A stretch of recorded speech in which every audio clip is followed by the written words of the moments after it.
दोस्तों नमस्कार। कक्षा 8वीं वार्षिक परीक्षा एमपी बोर्ड बोर्ड परीक्षा है कक्षा 8वीं की। उसके लिए ये पेपर मैं लेकर आया हूँ हिंदी विशिष्ट का। आप लोगों की परीक्षा अवधि 2.5 घंटे की रहेगी और पूर्णांक मतलब कि आपका 60 नंबर का पेपर होगा। कितने नंबर का? 60 नंबर का। और जैसा मैं बता रहा हूँ ऐसा का ऐसा ही आप लोगों को परीक्षा में फिल करना रहेगा। ये सबसे पहले आपको यहाँ पर रोल नंबर लिखने रहेंगे अपने अंकों में और शब्दों में। यहाँ शाला का नाम, यहाँ डाइस कोड, यहाँ परीक्षा केंद्र का नाम। ठीक है। और बाकी आपको एक भी प्रश्न छोड़ना नहीं है। चलिए मैं बता देता हूँ आप लोगों को कि कैसा प्रश्न पत्र आपका आएगा। सारे उत्तर मैं इस वीडियो के माध्यम से आपको बताऊंगा। देखिएगा, ये रहा आप लोगों का एक पोस्टर दिया उन्होंने और प्रश्न है बहुविकल्पीय प्रश्न 1 से लेकर के 10 तक। देखो, दी गई सूचना के आधार पर प्रश्नों के उत्तर में सही विकल्प चुनकर लिखिए। यहाँ पर आपको ये सूचना दी है, मतलब ये पोस्टर दिया है, इसी से रिलेटेड प्रश्न पूछेंगे। पहले हम पोस्टर को ढंग से देखेंगे, समझेंगे। देखो, मतदाता जागरूकता अभियान 2018, ये मतदाता जागरूकता अभियान का है। वोट हमाओ है, अनमोल कभू न ले हैं एको मोल। इसका मतलब है कि ये वोट हमारा अनमोल है, इसको हमें कभी भी मोल नहीं बेचना है, न लेना है।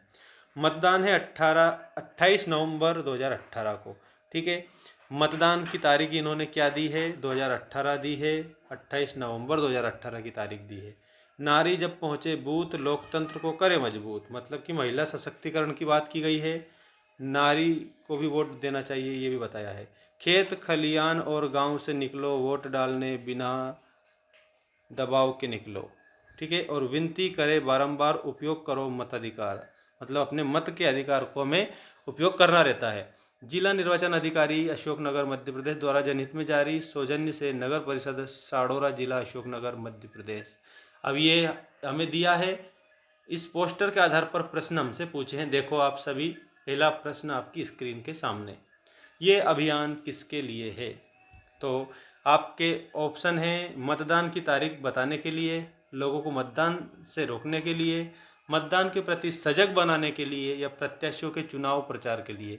तो इसमें आपको याद रखना है ऑप्शन नंबर बी आएगा, मतदान के प्रति सजग बनाने के लिए, मतलब कि मतदान के प्रति जागरूक बनाने के लिए है। अगला प्रश्न है, खेत खलियान और गांव से निकलकर मतदान करने के लिए किसे प्रेरित किया जा रहा है? तो आपके ऑप्शन हैं ग्रामीण लोगों को, किसानों को, दुकानदारों को, या मतदाताओं को। तो खेत खलियान और गांव से निकलकर मतदाताओं को, मतलब मत देने वाले अर्थात वोट देने वाले जो सारे लोग हैं उनको प्रेरित किया जा रहा है। सारे लोगों में गांव के लोग भी आ गए हैं, दुकानदार भी आ गए, किसान भी आ गए हैं, तो हम यहाँ पर लिखेंगे मतदाताओं को। ठीक है। अगला देखो, जागरूकता अभियान के लिए स्थानीय भाषा का उपयोग क्यों किया गया है? देखो, स्थानीय भाषा का अर्थ होता है स्थान विशेष की भाषा। जो लोग जहाँ पर रहते हैं वहाँ उस भाषा का वो प्रयोग करते हैं, उसे स्थानीय भाषा कहा जाता है। तो जागरूकता अभियान के लिए स्थानीय भाषा का उपयोग क्यों किया गया है? आपके प्रश्न के 4 ऑप्शन हैं, लोगों के मनोरंजन के लिए, शासकीय निर्देशों का पालन करने के लिए, या फिर संदेश को अधिक से अधिक लोगों तक पहुंचाने के लिए, लोगों को भ्रमित करने के लिए। तो इसमें आप लोगों को मैं बता देता हूं, स्थानीय भाषा का जो उपयोग है वो संदेश को अधिक से अधिक लोगों तक पहुंचाने के लिए किया गया है। ये आपको ध्यान रखना है। ठीक है। तो ऑप्शन नंबर बी इसमें हमारा करेक्ट हो जाएगा। और देखिएगा, इसके बाद में आप लोगों का नेक्स्ट जो है क्वेश्चन, लोकतंत्र की मजबूती के लिए क्या आवश्यक है? तो आपके ऑप्शन है पैसा लेकर वोट देना, वोट डालने नहीं जाएं, सभी मतदाता वोट डालें, जाति के आधार पर वोट डालें। तो जब लोकतंत्र की मजबूती की बात आती है तो सभी मतदाताओं को वोट डालना चाहिए। इसमें हमारा ऑप्शन नंबर जो बी है ये करेक्ट हो जाएगा। ठीक है। अगला प्रश्न है, ये सूचना किसके लिए जारी की गई है? तो आपके ऑप्शन है शासकीय हित में, कर्मचारी हित में, व्यक्तिगत हित में, या जनहित में। तो ये जो सूचना है ये जनहित में जारी है।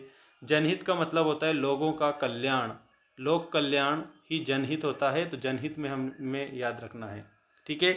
इसके बाद में आप लोगों का अगला जो प्रश्न है ये गद्यांश आ चुका है आपकी स्क्रीन के सामने। इस गद्यांश को पढ़कर नीचे दिए गए प्रश्नों के उत्तर में सही विकल्प चुनकर लिखिए। सबसे पहले आप लोगों को मैं बता देता हूँ, मनुष्य को मनुष्य रहने दे, गुलाब गुलाब है और जूही जूही, इस पंक्ति का क्या आशय है?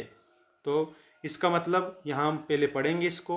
मैं निवेदन करना चाहता हूँ कि मनुष्य को मनुष्य रहने दे, गुलाब गुलाब है और जूही जूही, कोई किसी से छोटा बड़ा नहीं है। जानते हो गुलाब कभी चमेली नहीं होगा और ना चमेली कभी जूही होगी। छोटे बड़े और ऊंच नीचे मूल्यांकन एकदम झूठा और गलत होता है। इस मूल्यांकन को समाप्त करना चाहिए। सबका अपना स्थान है, सबकी आवश्यकता और अनिवार्यता है। कार्य, पद और प्रतिष्ठा जोड़ने से सारी दुनिया महत्वाकांक्षा के पागलपन में पड़ गई है। यह मूर्खतापूर्ण है कि गुलाब को जूही होने का उपदेश दिया जाए या घास के फूल को कमल होने के लिए उकसाया जाए। महत्वपूर्ण बात यह है कि सबको पूरा विकसित होने का अवसर दिया जाए, उनकी सुवास को फैलने दिया जाए। इसके अतिरिक्त जीवन का कोई आनंद नहीं है। शिक्षा के कार्य को की यही सम्यक दिशा है। अब तो इसका मतलब याद रखना, आपके 4 ऑप्शन हैं, कोई छोटा है कोई बड़ा है, सबका अपना स्थान है, सभी व्यक्ति कार्यपद प्रतिष्ठा में समान है, या फिर किसी का कुछ भी महत्व नहीं है। तो इसमें आपको सबका अपना स्थान है, ये वाला करेक्ट उत्तर लिखना रहेगा। ऑप्शन नंबर सी आपका इसमें करेक्ट हो जाएगा। इसके बाद में दूसरा प्रश्न आपको दिया है, जीवन का आनंद क्या है।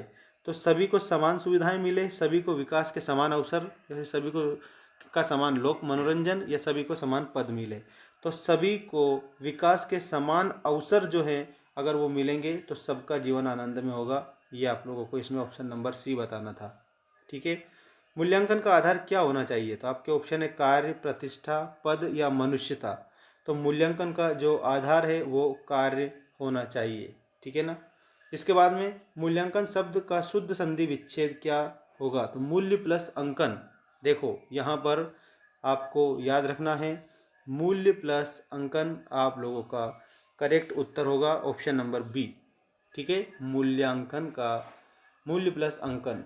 इसके बाद में शिक्षा के कार्य की सम्यक दिशा क्या है। आपके ऑप्शन है मनुष्य को विकास के समान अवसर देना, सभी को समान पद उपलब्ध कराना, मनुष्य को छोटे बड़ा समझना, सभी को एक जैसा कार्य उपलब्ध कराना। तो इसमें ऑप्शन नंबर ए होगा, मनुष्य को विकास के समान अवसर देना। ठीक है, ये शिक्षा के कार्य की सम्यक दिशा है। बाकी आप लोगों को ये अति लघुत्री प्रश्न आ चुके हैं। देखिएगा, निम्नलिखित पंक्तियों का भाव स्पष्ट कीजिए। काट उर अंध उर के बंधन स्तर, बहा जननी ज्योतिर्मय निर्झर, कलुष भेद तम हर प्रकाश भर जगमग कर दे।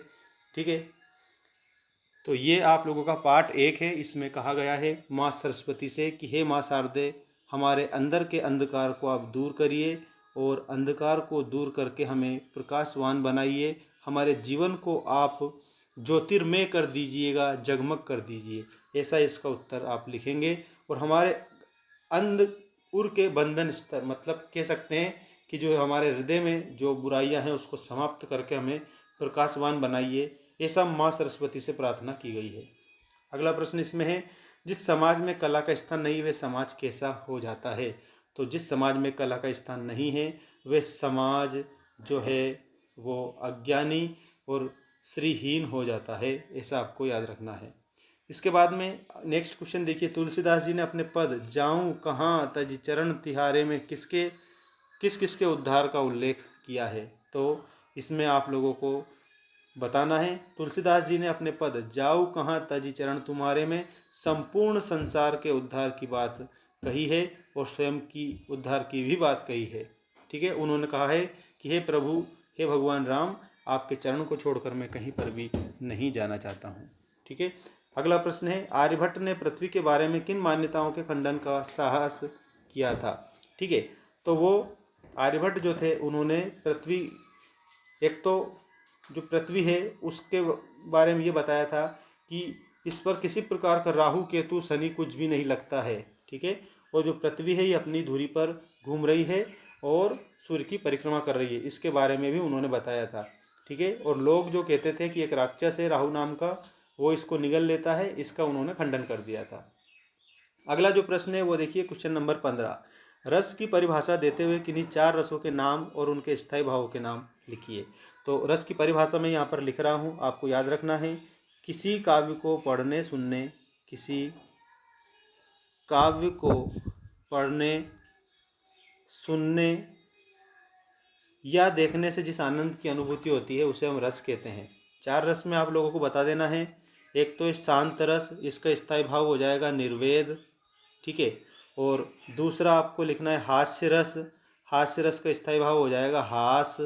ठीक है, तीसरा आपको लिखना है करुण रस। ठीक है, करुण का स्थायी भाव हो जाएगा शोक।